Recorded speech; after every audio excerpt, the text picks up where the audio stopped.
नकोशी. आई वडिलांना नकोशी असलेली मुलगी म्हणजे नकोशी. इटलीच्या पंतप्रधान जॉर्जिया मेलोनी अशाच एक नकोशी. भारतात पंतप्रधान नरेंद्र मोदी आणि जॉर्जिया यांचे मीम्स कमालीचे चर्चेत असतात. इटलीत झालेल्या G7 गटाच्या शिखर परिषदेला नरेंद्र मोदींना निमंत्रण दिल्याने जॉर्जिया पुन्हा एकदा चर्चेत आल्या आहेत. आज साऱ्या जगाचं लक्ष वेधून घेणाऱ्या जॉर्जिया मेलोनी यांचं सौंदर्य, ग्लॅमर साऱ्या जगाला दिसतं. पण या हसणाऱ्या चेहऱ्यामागे संघर्ष फारसा कोणाला माहिती नाहीये. आज आपण या व्हिडिओच्या माध्यमातून जॉर्जिया यांच्या याच प्रवासाबद्दल जाणून घेणार आहोत. नमस्कार, मी वर्षा भस्मारे. आपण पाहत आहात मुंबई आउटलुक. जॉर्जिया मेलोनी यांची आई अॅना गरोदर होत्या, पण त्यांना हे मूल नको होतं.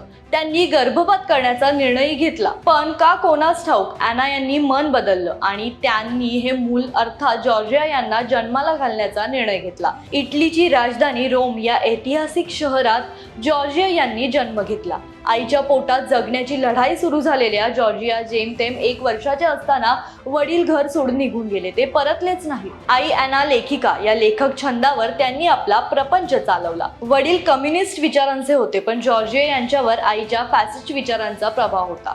वयाच्या अवघ्या 15व्या वर्षात त्यांनी इटालियन सोशलिस्ट मूव्हमेंट युवा आघाडीत प्रवेश केला.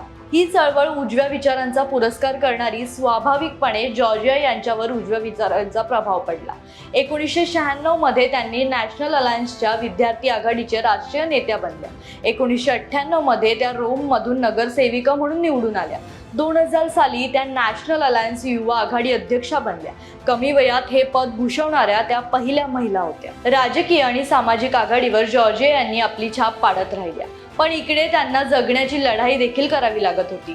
हा काळ त्यांच्यासाठी संघर्षाचा होता. जॉर्जिया यांनी एका नाईट क्लब मध्ये वेटर आणि बारटेंडर अशी कामं केली. आयुष्याचे धडे राजकारणात नाही तर बार मध्ये काम करत त्यांनी मिळवले, अशी प्रांजळ कबुली जॉर्जिया यांनी दिली. 2006 साली पत्रकार म्हणून नोकरी करत जॉर्जिया इटलीच्या संसदेत खासदार म्हणून निवडून आल्या. वयाच्या 31व्या वर्षी चेंबर ऑफ डेप्युटेजच्या उपाध्यक्ष बनणाऱ्या जॉर्जिया सर्वात कमी वयाच्या इटालियन होत्या. इटलीच्या आर्थिक संकटाला कारणीभूत ठरल्याने ब्रुलुस्कोनी सरकार अर्थात अडचणीत आले. तेव्हा जॉर्जिया यांनी स्वतःचा नवा पक्ष स्थापन करण्याचा निर्णय घेतला. 2022च्या निवडणुकीत त्यांनी उजव्या विचारसरणीच्या पक्षांची आघाडी केली आणि इटलीच्या इतिहासात पहिल्यांदा संपूर्ण उजव्या विचारसरणीचे सरकार सत्तेत आले. अर्थातच जॉर्जिया पंतप्रधान बनल्या. जॉर्जिया यांचा राजकीय प्रवास संघर्षाचा राहिला, तसंच वैवाहिक आयुष्यही खडतर राहिलं. म्हणजे त्यांनी लग्न केलंच नाही. पण पत्रकार मित्र आंद्रे ग्रिम्ब्रोनो यांच्याशी जॉर्जिया 10 वर्ष रिलेशनशिपमध्ये होत्या. 2016 साली त्यांना एक मुलगीही झाली.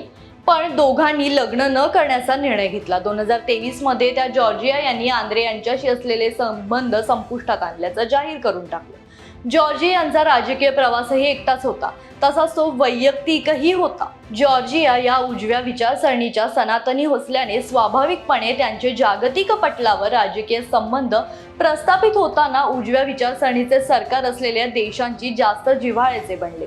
भारताशी आणि त्यातल्या त्यात पंतप्रधान नरेंद्र मोदी यांच्याशी त्यांचे असलेले मैत्रीपूर्ण संबंध ही याची परिणिती आहेत.